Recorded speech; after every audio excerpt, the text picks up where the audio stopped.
Result জানিয়ে কম বেশি সবাই দুর্ভাবনায় ভোগে।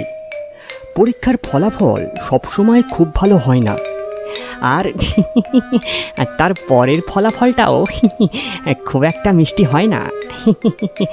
হাসির কথা নয়, তবু হাসছি। যাই হোক, ফলাফল চপ্পল সব বাঁচিয়ে শুনতে থাকুন আমাদের গল্প কৃপি কলোনিতে। শুনতে থাকুন আজকের গল্প, লীলা মজুমদারের লেখা যুগান্তর।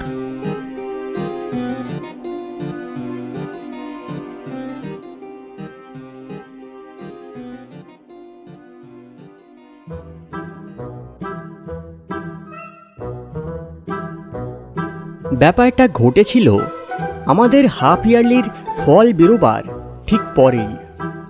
পরীক্ষার আগে 2-3 দিন ধরে না খেয়ে না ঘুমিয়ে এত পড়লাম, অথচ ফল বেরোলে দেখলাম ইংরেজিতে 22, বাংলায় 29, আর অঙ্কের কথা নাই বললাম। তাই দেখে শুধু বাড়ির লোকেদের কেন, আমার নিজে শুধু চক্ষু স্থির। শেষ পর্যন্ত বাড়িতে একরকম টেকা দায় হলো। আমার বন্ধু গুপিরও সেই একই অবস্থা। ওর বাবা আরেক কাঠি বাড়া, ক্লাবের নামটাম কাটিয়ে মাউথ অর্গান কেড়ে নিয়ে একাকার করলেন। সন্ধেবেলায় গুপি এসে বলল, জানিস, মানোয়ারি জেটি থেকে একটা মাল বোঝাই জাহাজ আন্দামান যাচ্ছে আজ। আমার হাত থেকে পেন্সিলটা পড়ে গেল, বুকের ভেতরটা ধক করে জ্বলে উঠল। বললাম, কে বলেছে? গুপি বলল, মামাদের অফিস থেকে মাল বোঝাইয়ের পারমিট করিয়েছে। আজ রাত 2টোয় জোয়ারের সঙ্গে সঙ্গে ভেসে পড়বে। বললাম, ডায়মন্ড হারবারের কাছেই ওপার দেখা যায় না, আর একটু এগোলে না জানি কেমন। গুপি বলল, যাবি নাকি জীবনটা রোজ বিকেলে অঙ্ক কষে কাটাবি? পেন্সিলটা তুলে জানলা দিয়ে বাইরে ফেলে দিলাম। বললাম, পয়সা কড়ি নেই, তারা নেবে কেন? আরে পয়সা কেন দেব? অন্ধকারে গা ঢাকা দিয়ে একসময় চড়ে বসে থাকবো। মেলা জেলেডিঙি রয়েছে, তার কোনো অসুবিধা হবে না। তারপর লাইফ বোটের ক্যাম্বিসের ঢাকনার তলায় লুকিয়ে থাকবো। তারপর জাহাজ একবার সমুদ্রে গিয়ে পড়লেই হলো। ওরও ফেরবার নিয়ম নেই, আমাদেরও নাম্বার উপায় থাকবে না। যাবি তো চল, আজ রাত 12টায় অ্যাসপ্লেনেডে তোর জন্য অপেক্ষা করব। চোখের সামনে যেন দেখতে পেলাম আন্দামানের ঝিনুক দিয়ে বাঁধানো রাস্তার ওপর দিয়ে ঝাঁকে ঝাঁকে সবুজ টিয়া পাখি উড়ে যাচ্ছে, আর মাথার উপর ঘোর নীল আকাশ ঝাঁ ঝাঁ করছে।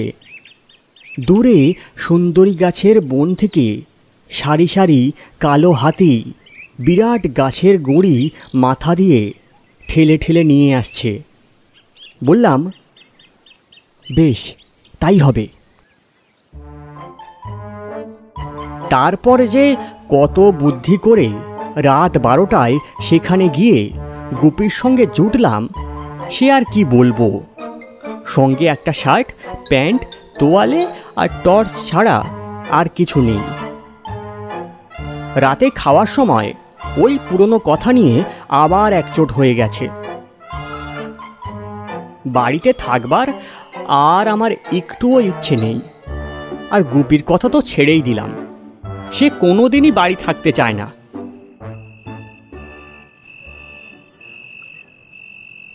গঙ্গার দিকেই যাচ্ছিলাম। অনেকটা এগিয়েছি, লাট সাহেবের বাড়ির গেটটা পেরিয়ে আরও খানিকটা এগিয়েছি। এমন সময় দেখি ক্যালকাটা গ্রাউন্ডের পাশে ইডেন গার্ডেনের সামনে দিয়ে একটা প্রকাণ্ড 4 ঘোড়ার গাড়ি আসছে। আমরা তো অবাক, জন্মে কখনো 4 ঘোড়ার গাড়ি দেখিনি। কলকাতা শহরে আবার 4 ঘোড়ার গাড়ি যে আছে তাই জানতাম না। তাড়াতাড়ি পা চালিয়ে গেলাম। দূর থেকে দেখতে পাচ্ছিলাম চারটে কালো কুচকুচে দৈত্যের মতো বিরাট ঘোড়া। তাদের সাজগুলো তারার আলোয় ঝলমল করছে। ঘাড়গুলো ধনুকের মতো বাঁকা, মাঝে মাঝে মাথা ঝাড়া দিচ্ছে, নাক দিয়ে ফড়ফড় ফড়ফড় আওয়াজ করছে, ঝনঝন করে চেন বকলস বেজে উঠছে। কত দূরে থেকেও সে আওয়াজ আমার কানে আসছে। 16টা খুর থেকে মাঝে মাঝে স্পার্ক দিচ্ছে, সে না দেখলে ভাবা যায় না। গাড়িটা ততক্ষণে ইডেন গার্ডেনের পাশ দিয়ে বাঁ হাতে ঘুরে অ্যাসেম্বলি হাউসের দিকে বেঁকেছে। এইখানে সারা দিন মিস্ত্রিরা কাজ করেছে। পথের দু একটা ইটপাটকেল পড়ে থাকবে হয়তো, তাতেই হোঁচট খেয়ে সামনের দিককার একটা ঘোড়ার পা থেকে নালটা খুলে গিয়ে সাঁই সাঁই করে অন্ধকারের মধ্যে একটা ভাঙা চক্র এঁকে কতকগুলো ঝোপঝাড়ের মধ্যে গিয়ে পড়ল। খানিকটা খুরের খটাখট চেনের ঝমাঝম শব্দ করে আরও 12 হাত এগিয়ে এসে বিশাল গাড়িটা থেমে গেল। ততক্ষণে আমরা দুজনে একেবারে কাছে এসে পড়েছি।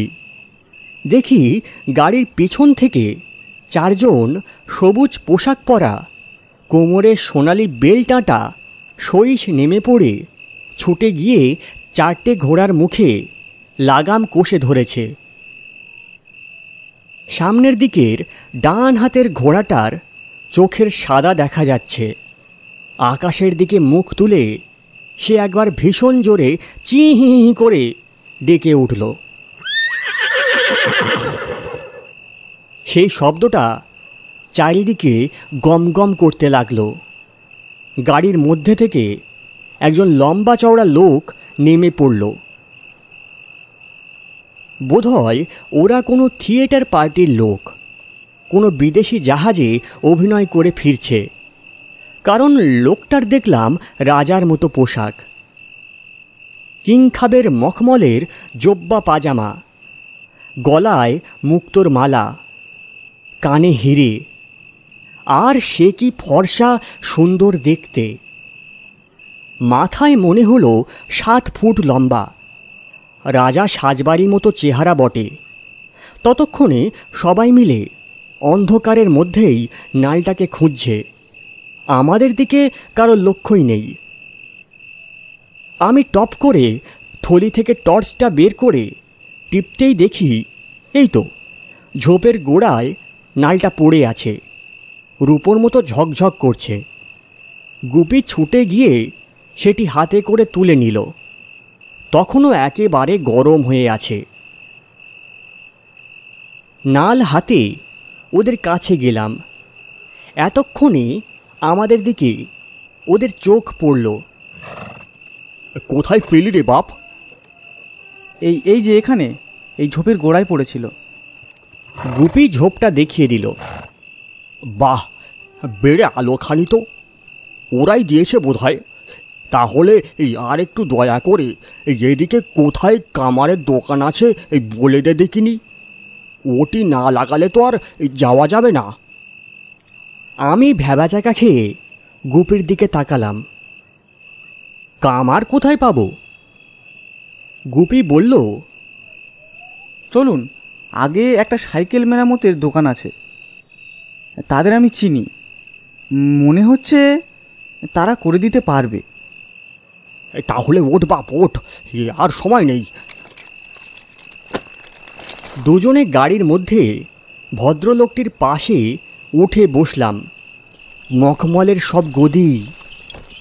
থিয়েটারের লোকেরা আছে বেশ, আর ভুর ভুর করে আতর তামাকের গন্ধ। ভদ্রলোকের সঙ্গে মেলা দলিলপত্র আছে দেখলাম। আচ্ছা, এখান থেকে বাঁদিক নিন, ওই যে ওই ডালহৌসি স্কোয়ারের দিকের পথটা। গুপি বাতলিয়ে দিল বাঁয়ে ঘুরে ডালহৌসি স্কোয়ারের দিকে পথ। আস্তে আস্তে চললাম। ঘোড়ার পায়ে ব্যথা লাগে। ছোট্ট গলির মধ্যে দোকান, অত বড় 4 ঘোড়ার গাড়ি তার মধ্যে ঢুকবে না, ঢুকলেও আর ঘুরবার উপায় থাকবে না।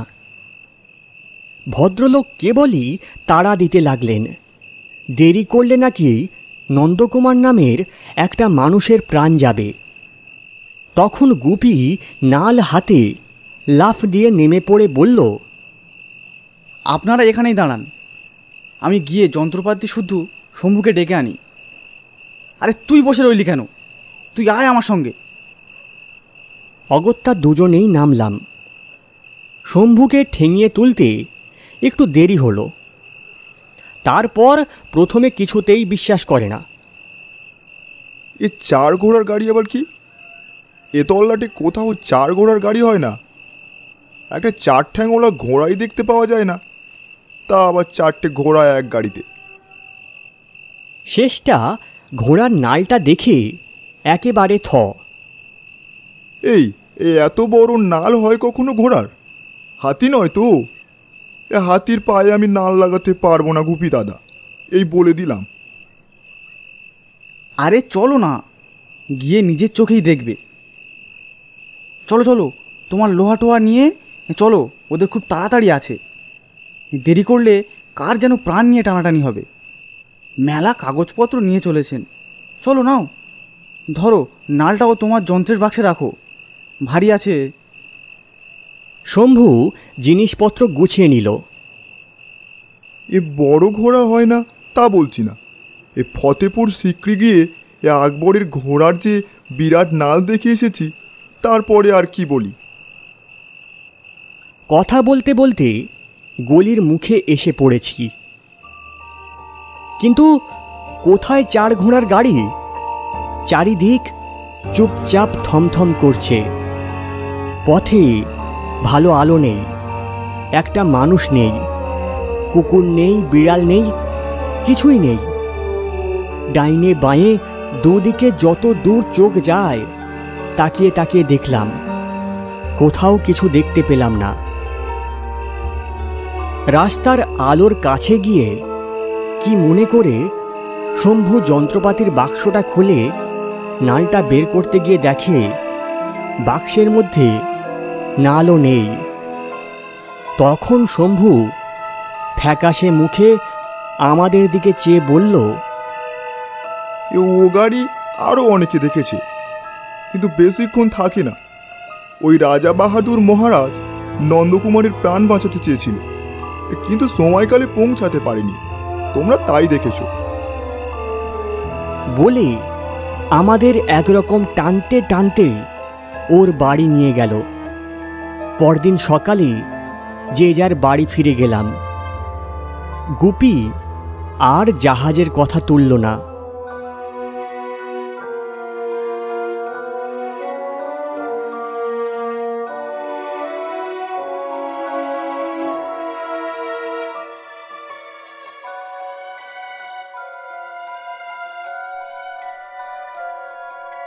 আজকের গল্পপাঠ ও সূত্রধারে ছিলাম আমি রমেন।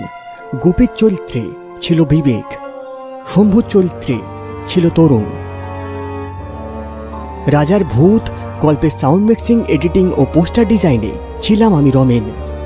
কৃপি কলোনিতে শুনছিলেন লীলা মজুমদারের লেখা যুগান্তর।